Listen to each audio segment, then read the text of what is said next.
파업이 우리에게 가져다 준 것은 무엇인가에 대한 생각을 해야 합니다. 화물 노동자의 파업으로 우리의 삶이 그들의 노동에 기대어서 살고 있었다는 것을 알려주었습니다. 제 주변에 이런 얘기를 하시더라고요. 소주를 좋아하는 애주가인데요. 소주 대란이어서 소주 많이 못 사는데 혹은 많이 못 먹는데 참을 수 있다. 왜냐하면 내가 먹고 싶은 거 참아야지 그들의 권리가 보장된다는 건 당연한 거 아닌가 이런 얘기를 합니다. 시멘트 대란, 철강 대란 얘기합니다. 시멘트 업체, 철강 업체 굉장히 돈을 많이 벌고 있습니다. 작년에 87조 매출액이 포스코 홀딩스가 있었다고 하고요. 현대제철은 27조라고 합니다.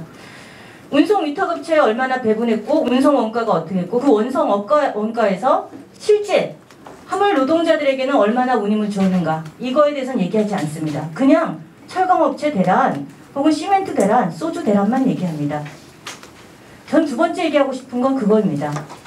왜 우리 사회는 누군가의 배를 채우기 위해서 누군가의 희생을 일방적으로 강요하는가의 얘기입니다. 기업주들의 이윤을 늘리는 것이 화물 노동자가 사고를 당하고 목숨을 잃고 부상을 당하는 것으로 이어지는데도 이에 대해서 말하지 않는다는 것입니다. 이것이 윤석열 정부가 얘기하는 공정입니까?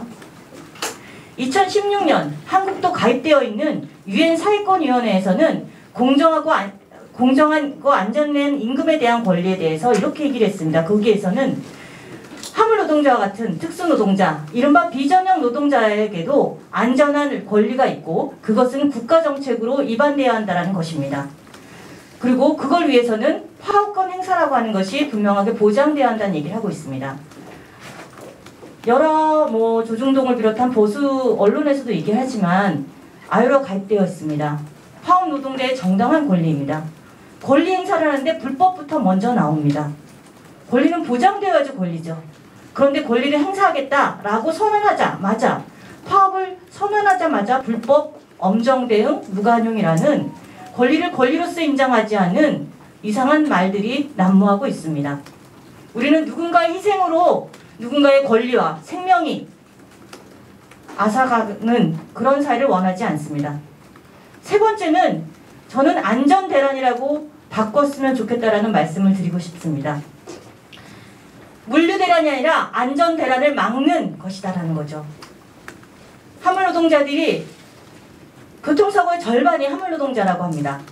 그리고 그 교통사고를 낸 화물노동자들의 41%가 졸음운전이라고 합니다.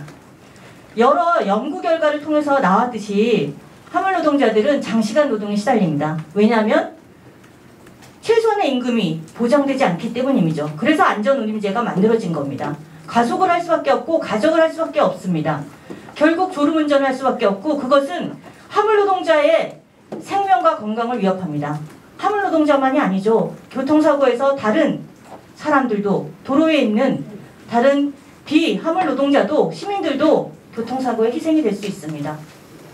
여러분에게 묻고 싶습니다. 물류대란이 낫습니까? 안전대란이 낫습니까? 생명권은 화물노동자라고 해서 보장되지 않을 이유가 없습니다. 생명과 건강은 누구나 소중합니다. 그래야지 다른 권리도, 꿈도, 가족과의, 이웃과의 삶도 유지될 수 있습니다. 안전대란을 막기 위한 물류대란 당연히 감수해야죠. 기업의 이윤만을 채우는 이런 이상한 위탁관계와 운임제도 바뀌어져야 되죠. 그래서 전면 확대라는 것입니다. 우리가 일몰제 얘기하면 되게 나쁜 걸로 얘기하지만 여기서는 일몰제는 사실 정부와 국회가 안전운임제를 확대하기 위한 방안을 정책을 수립하지 않았기 때문에 이런 물류대란이 발생한 겁니다. 안전대란을 막기 위한 화물노동자의 노동권, 안전권 보장되어야 합니다. 그게 국제사회의 인권의 원칙입니다. 2016년 공정하고 안전에 대한 임금에 대한 권리 일반 논평에 따라서 저는 한국 정부도 사회권 규약에 가입된 국제인권 규약을 준수할 당사국으로서 그 의무를 다하시길 바랍니다. 제대로 된 안전운임제 확대를 위한 논의에 직접 이제라도 당장 나서십시오. 그것이 안전대란을 막는 일이라고 생각합니다. 그 길에 저도 함께 하겠습니다. 이상입니다.